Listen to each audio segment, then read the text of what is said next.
Hello, my name is Reverend Dr. May Elise Cannon. Today is Saturday, the 6th of January. This is day 92 since October 7th. The big news in the last 24 hours or so is that Lebanon did have a retaliatory attack on North Israel in response to the assassination of the Hamas official in Beirut.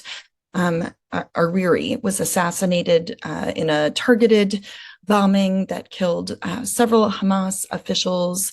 Others were injured. The Lebanese armed group Hezbollah said that it had targeted a vital Israeli military post with a barrage of 62 rockets as a preliminary response to the killing of the Hamas leader in Beirut this past week.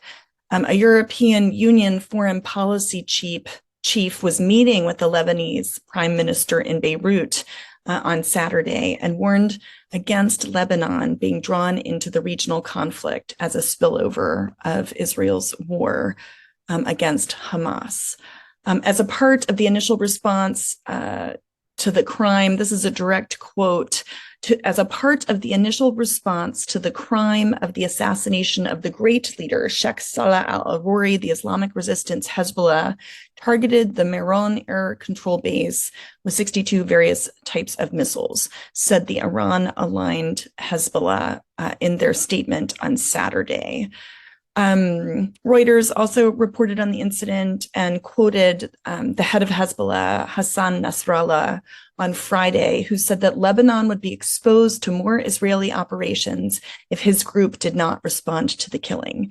Israel's military said that it responded to the rocket attack with an unmanned aerial vehicle strike on the terrorist cell responsible, that's a quote also, for the launches towards the area of Metula. Israeli fighter jets and troops also struck a series of Hezbollah targets in areas of South Lebanon, hitting a launch post, military sites, and terrorist infrastructure. I think for those who are not familiar with the region, this is a big deal on one hand, because certainly, I mean, all of it is a big deal. I'm not minimizing in any way, but I think what is important to understand is that no injuries were reported. That's what I've been reading in the news, at least thus far. And while the base was attacked, it's still in North Israel, and it is not a populated area. And according to, I'm not a military expert, but my understanding of Hezbollah's military capabilities, it's significantly greater than Hamas, and that Hezbollah does have the capabilities to attack civilian areas in Israel. And so I've been hearing from direct contacts on the ground in the Middle East that Hezbollah at this point does not want a war with Israel. And you know, of course, the United States, Blinken is still traveling in the Middle East. I'll talk about that in a minute, but we're waiting to see if this escalates any further. If this is as far as it goes, that could be a positive sign in the midst of the most horrific of situations. So again, I am in no way minimizing. Benjamin Netanyahu responded and said he sees a fundamental change on Israel's border with Lebanon. Don't know specifically what that means, but the prime minister also met with the U.S. Special Envoy Hochstein, who did not specify what his plan entailed. He said he was committed to resettling evacuated residents from the north. This is Netanyahu. So more than 100,000 residents from North Israel have been displaced, which is one of the reasons why there have not been injuries or limited deaths in North Israel. And so those residents, Netanyahu has promised, will return back to their homes safely. And he said he hopes to resolve the conflict with Lebanon diplomatically. So we're hearing from Israel their desire that this not escalate to a full-on war between Lebanon and Israel. Moving on to some Western diplomacy, I mentioned that Blinken is in the region, as is the European Union senior diplomat Josep Borrell. They both have begun a new diplomatic push to stop the spread of the war against Gaza, but the 3-month-old war in Gaza, they want to stop it from spreading to the broader Middle East. To Lebanon, there's huge concerns. If this spreads to the West Bank, which we've already seen escalations in the West Bank, that's problematic. The Red Sea shipping lanes is another hotspot that's being significantly watched because of the Houthi attacks. Israel and Hezbollah often trade fire across the Lebanese border. The West Bank, as I mentioned, is bubbling up. And of course, the Red Sea shipping lanes have been under attack by the Yemeni, by Houthis in Yemen. Blinken has had meetings with Turkey and Greece Saturday, and he will also be in Israel, the occupied West Bank, Jordan, Qatar, the United Arab Emirates, and Saudi Arabia, and also Egypt.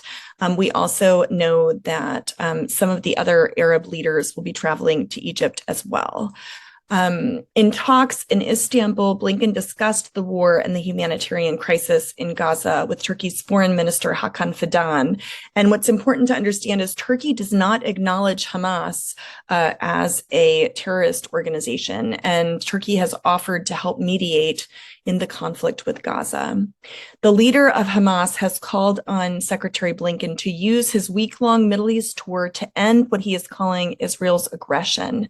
In a video message, Ismail Hananiah, who's based in Qatar, said that U.S. support for Israel's operation in Gaza had caused unprecedented massacres and war crimes against our people, and that he hoped that Blinken had learned the lessons of the last 3 months.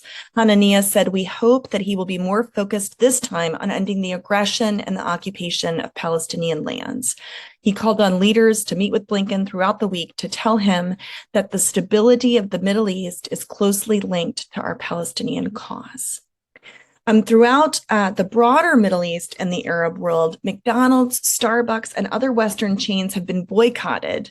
So several McDonald's markets in the Middle East and some outside the region have been experiencing a meaningful business impact because of the war Israel is having against Gaza and the conflict with Hamas. There's also misinformation. That's at least what the CEO of McDonald's has been saying. Major Western fast food chains, in addition to McDonald's, Starbucks, and others, have seen largely spontaneous grassroots boycotts against their perceived pro-Israeli stance and alleged financial ties to Israel. That's according to Reuters. In Gaza, the UN humanitarian chief has described the living situations now as uninhabitable after relentless bombing that continues by Israeli forces.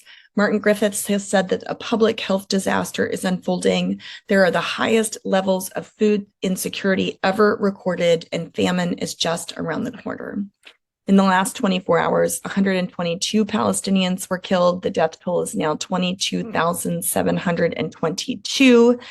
As of yesterday, more than 58,000 injured. The Palestinian Red Crescent Society reported heavy shelling in Khan Yunis, the area where the internally displaced people are primarily located in South Gaza, and also bombing near the Al Amal hospital. Shrapnel flew into the medical facility, and there's a sound of heavy gunfire from drones and other military equipment. I wanted to give an update from an Anglican minister that's based in Jerusalem about what's happening regarding Ali Hospital. Ali Hospital has been able to begin accepting patients again after its forced closure on December 18th. Thanks to the arrival of new volunteers a few days later, it now provides up to 15 surgeries a day, mostly orthopedic and reconstructive in nature. Moreover, through negotiations, all of our Ali Hospital staff detained on the 18th have now been released, albeit to Rafah. That's, of course, the border, the area around the border with Egypt. We're hopeful that those displaced in the south, including our hospital staff, will soon be able to return to the north, even though their homes have been destroyed, that they might be able to find temporary shelter. Our senior staff are taking refuge at the Catholic Holy Family Church, where conditions are difficult but seemingly secure at the moment, and attempts are being made for humanitarian deliveries both there and to St. Porphyrius, the Orthodox Church, as well as to Ali itself. And please continue to keep the situation in your prayers. I wanted to give a report from Israel. It's been 91 days since Gal Dalal fled the Nova Festival, which was the day of October 7th. Winter rains have seen grass and flowers. They're now flourishing in the fields nearby. This is a title, I think this is from Haaretz, but his life has stayed stuck on that dusty October morning. This young man was able to escape across the fields, but he was separated from his younger brother, who's named Guy, who is 20 years old. He's described as talented, goofy, and above all, his best friend. Guy was kidnapped and taken into Gaza, but Gal was able to escape. He says, it looks different. You can see more green. It makes me think how much time has passed, but for me, it is like time has stopped.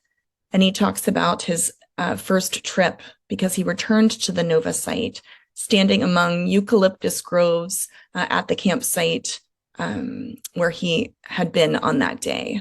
Reliving the time, he thinks about his brother being held in Gaza for so long. I love him and I miss him so much, he said.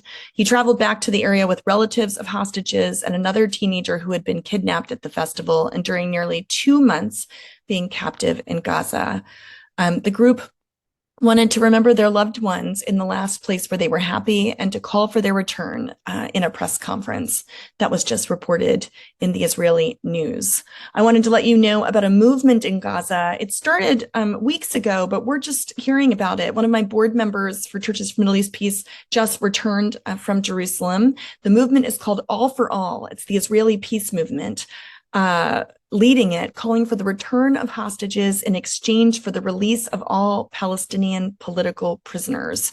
This All for All movement is that the hostages in Gaza would be released, and so many Palestinian prisoners are held under administrative detention with no charges. Before October 7th, my understanding is there were about 2,000 or so Palestinian prisoners. And that number has increased magnifold since October 7th. And this All for All is about releasing Palestinian prisoners that are held, without charges, that are held without cause in exchange for the hostages.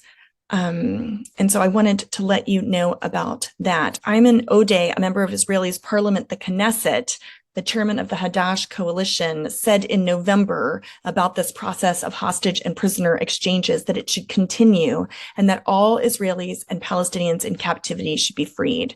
He said, I bless and am happy for the return of mothers and children to their families. We must not give up the vision for a real political agreement that will bring peace between the two peoples. It is the right of both peoples, Israeli and Palestinian, to live in security and joy in the bosom of their families. And we will not give up until a political agreement is reached. So might that be so? I invite you, consider joining Churches for Middle East Peace and thousands of others in Washington, D.C. on March 13th. There will be a call for a ceasefire and to end the war on Gaza. Churches for Middle East Peace and many church groups will be having a separate prayer vigil in front of the White House on that day at 4 p.m. So go to our website to learn more about that or on our social media. Many blessings to you as we continue to work together and to pray for peace.